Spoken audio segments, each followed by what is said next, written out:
ये अपना ये रोड जो कह रहे हैं, अगर इसको यहाँ से करें तो ये सीधा आपका ये सारे कट जो है खत्म हो जाते हैं। मतलब इधर से ग्रेड कहते हैं, ये ग्रेड यहाँ से मेंटेन हो सकता है और ये आपके कट सारे खत्म हो सकते हैं।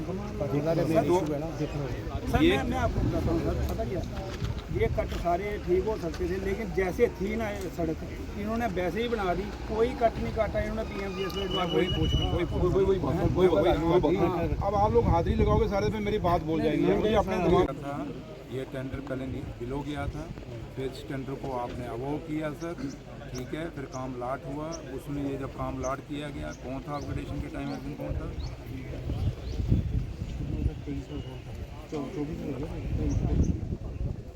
जब इसका टेंडर हुआ रोड का, कौन था? टेंडर किसके टाइम हुआ था? आपसे पहले साबित है ना। चीफ इंजीनियर कौन था?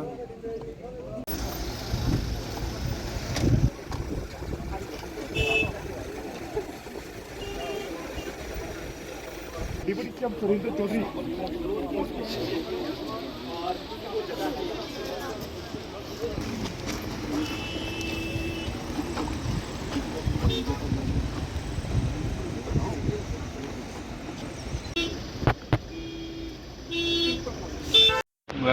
मेरी बदकिस्मती है कि मुझे आज इस इलाके में उस समय आना पड़ा जब यहाँ से 21 लोग हमारे मारे गए और एक ऐसी जाने गई जिनका कोई कसूर नहीं था।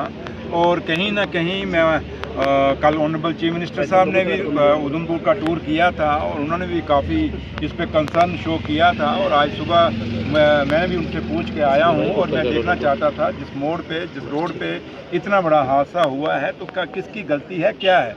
कुछ चीज़ें मैं देख के जा रहा हूँ और वापस जाके मैं ये जो कुछ चीज़ें मैंने ऑब्ज़र्व की हैं, और ज़रूरी नहीं कि मैं मीडिया के अंदर बोल के जाऊँ, बट इतना ज़रूर है कि मैं एक रिस्पॉन्सिबिलिटी से कह के जाऊँगा कि जहाँ भी जो भी जिसका भी कसूर होगा उस आदमी को बख्शा नहीं जाएगा। क्योंकि ये मासूम लोग, मासूम बच्चे और मासूम लोग जो अपनी दिहाड़ी के लिए या किसी काम के लिए उधमपुर जा रहे थे और उनको ये नहीं पता था जिस सुबह हम उठें और आज गाड़ी में बैठ रहे हैं ये हमारा आखिरी दिन होगा और जिस घर से हम निकल के जा रहे हैं शाम को उस घर में वापस नहीं आएंगे। तो ये बड़ी बदकिस्मती है और बड़ा दुखदाई है और इसको जितना भी हम इसका अफसोस जाहिर करें कम है, और जितनी भी इस एक्सीडेंट की निंदा करें, उन जिन लोगों के कारण ये एक्सीडेंट हुआ है उसकी निंदा करें, वो भी कम है। और मैं समझ सकता हूँ जिस तन लागे वो तन जाने, क्या जाने पीर पराई। इसलिए जिन घरों में ये दुख हुआ, ये सदमा हुआ, उन घरों का आज इस सदमे से उठना इतना आसान नहीं है।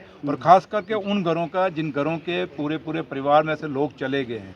और इसलिए आज मेरा आने का मकसद ये है कि अगर ये जाने गई हैं, कम से कम अगर कहीं टेक्निकल फॉल्ट है सड़कों का तो उसको रोका जाए। अगर ट्रांसपोर्ट डिपार्टमेंट की गलती है तो उनको भी अकाउंटेबल किया जाए, और जिस भी डिपार्टमेंट की गलती होगी उसको अकाउंटेबल किया जाए। और ऑनरेबल चीफ मिनिस्टर साहब ने कल साफ हिदायतें और डायरेक्शनें दे दी हैं, तो लिहाजा आपको ऑनरेबल चीफ मिनिस्टर साहब की जो डायरेक्शंस हैं उन पे भरोसा रखना चाहिए। लेकिन एक चीज़ आपको क्लियर कहेंगे कि उमर अब्दुल्ला सरकार किसी भी ऐसी लापरवाही को बर्दाश्त नहीं करेगी जिसमें हमारे जम्मू कश्मीर के लोगों को नुकसान। ये जो बस का एक्सीडेंट हुआ है, बताया जा रहा है कि इस बस को ऑलरेडी 15 चलान हुए थे, जिसमें से 10 चलान जो है वो ओवरलोडिंग के थे और नाका तोड़कर भागने के थे, लेकिन उसके बावजूद ये गाड़ी सड़कों पर फर्राटे बढ़ रही थी, कोई भी इसका मैंने आपको वही कहा कि ऑनरेबल सीएम साहब ने ये सारे इश्यूज अपने स्टेटमेंट में कल बोले हैं और मुझे नहीं लगता कि मैं बार बार उसको रिपीट करूं, क्योंकि ऑनरेबल चीफ मिनिस्टर साहब का जो वर्ड है दैट इज़ फाइनल। और उमर साहब ने जो बात कही है उसके ऊपर मुझे लगता है मुझे ज़्यादा बोलने की ज़रूरत नहीं है।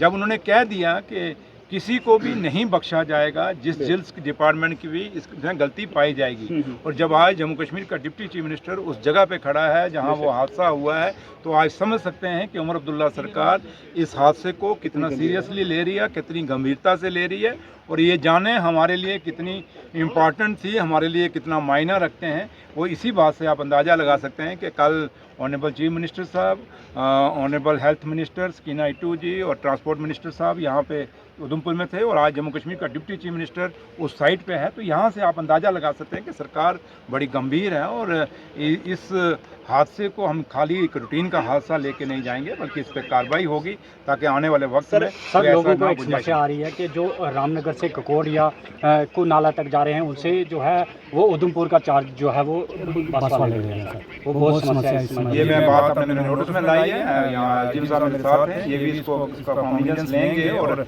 मैं भी बात करूंगा और ऐसा कोई नजायज नहीं होने देंगे, आप अश्योर हैं। सर जहाँ पर हम खड़े हैं, यहाँ से कुछ ही कदमों की दूरी पर एक कौवा इलाका आता है, पिंगर माता मंदिर के बिल्कुल थोड़ा सा आगे। यहाँ पर थोड़ी सी हल्की सी बूंदाबांदी बारिश की आती है तो पहाड़ों से पत्थर गिरना शुरू हो जाते हैं, जिससे कई बार पहले भी ऐसे वहाँ पर हादसे देखने को मिले। लोग ये चाहते हैं कि वहाँ पर कोई परमानेंट हल निकलना चाहिए। मैंने इंजीनियर्स को डायरेक्शन दे दी है, वो आप देख लेंगे कि उसका कैसा परमानेंट हल क्या हो सकता है।